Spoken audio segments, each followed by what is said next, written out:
What up, guys? All right, listen, welcome back to Brian Bandas Builds a Business. We are out here on Sneed Road in Nashville, starting up a brand spanking new project. Big old house, 7,200 square feet. It's gonna be gorgeous. So I'm starting a 5-part series, what I think are the 5 sort of most common problems, challenges that people run into when they're trying to develop real estate. Y'all like my Pokemon Band-Aid? All right, so number 1, there's no deals, Brian. How am I supposed to do this? There's no deals right now in this market, in my city. While the market's down, while the market's up, there's no deals. I'm here to tell you, there are deals. Before we get into how to solve that problem though, if you're getting something out of this, you're trying to develop real estate, you're trying to build a business, you're trying to build a better person like I am, then hook me up with one of those, one of those.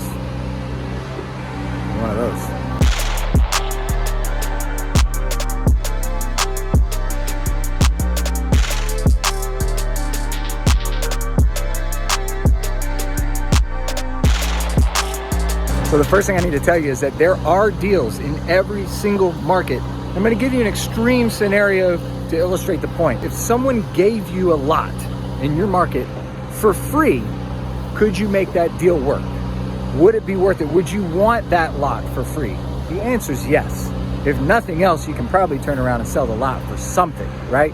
So we know that there's a price somewhere probably above $0 that would be worth acquiring that piece of dirt for that amount of money. Point being, there are deals, and what makes it a deal is you gotta buy right.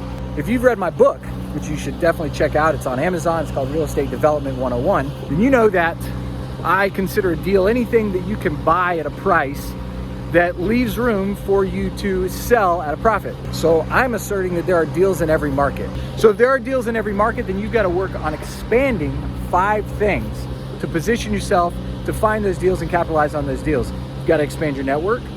You've got to expand your lead gen efforts. You've got to expand your skills and abilities in lead gen. You've got to expand your lead sources, and you've got to expand the knowledge that you have that puts different tools in your tool belt. So I'll give you an example of each, okay? Expand your network. In fact, this deal right here, this is gonna be an awesome deal. This came from my network. This came from me making sure that more and more agents and wholesalers know who I am and what I'm doing, and have confidence that if they bring me something that has value, I'll buy it, I'll close on it, and it will make them money. So I created a win-win. In fact, the way that I did this is I taught a class at a brokerage, and I said, hey, here's how you develop, and if you don't want to develop yourself and you're an agent, then bring me deals and I'll let you list it. It's a win-win. I'm basically offering them free money, right? If they will bring me money.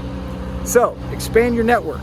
Next, you're gonna expand your lead gen activities. That could be adding bandit signs. That could be driving for dollars. That could be calling through lists. That could be sending out mailers. That could be buying a billboard, radio ads, all the ways that people market.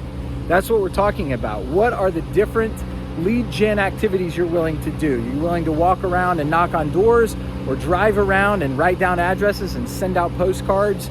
Expand those activities from wherever you're at to create more opportunity. From there, we're gonna expand our skills. How good are you at having these conversations with people who might be open to selling?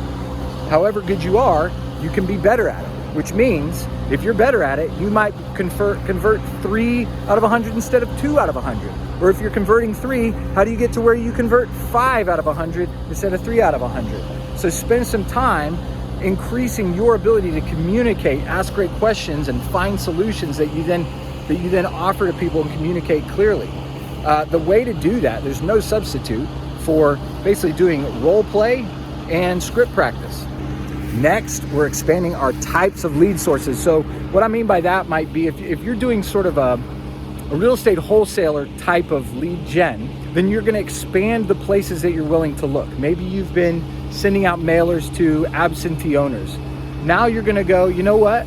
I'm gonna look for landlords on Craigslist who have houses that they clearly need to rent out. Or I'm gonna look for, tax delinquent properties or code violations, or basically expanding the number of places that you are considering as possible sources of motivated sellers. And the last one is expanding your knowledge, or what I would call your tool belt. So the example would be, a couple months ago, the deal that I closed that I told you about that went really well, I found a lot that was not a typical investor opportunity, right? It wasn't a distressed house or a distressed seller. It was retail, basically a first sort of an entry-level home or a rental type of home, but it was in good shape. But I recognized, because I know the zoning, that the zoning and the size and the orientation of the lot would allow me to build a second home here. So I pay the normal price for this house, and I get a free building pad, which has, 6 figures in value. And it was only because I had acquired and expanded my knowledge about zoning and what's possible that I recognized that opportunity and was able to pull the trigger on that deal with confidence. So there you have it, guys. Problem number 1, there's no deals. There are deals. You have to expand what you're doing. You have to expand your comfort zone, do more and do it better, and you'll find them. All right. So what I would assert is that there are deals in every market. The very things that I hear people tell me why there's no deals right now, my interpretation is that might be the exact reason that there are more deals. Oh, the market's down. I'm like, maybe there's people who are more likely to be, underwater on their house, or the market's up. Well, maybe there's people who want to cash out. Maybe they just made a quick 200 grand in equity. There's so many ways to interpret the situation in the market. I would challenge you to get rid of the default of like, there's no deals. I have heard that since I've been in this, and I've got 40 something profitable units going. So there are deals. You have to drop the assumption that they're not and start looking for them.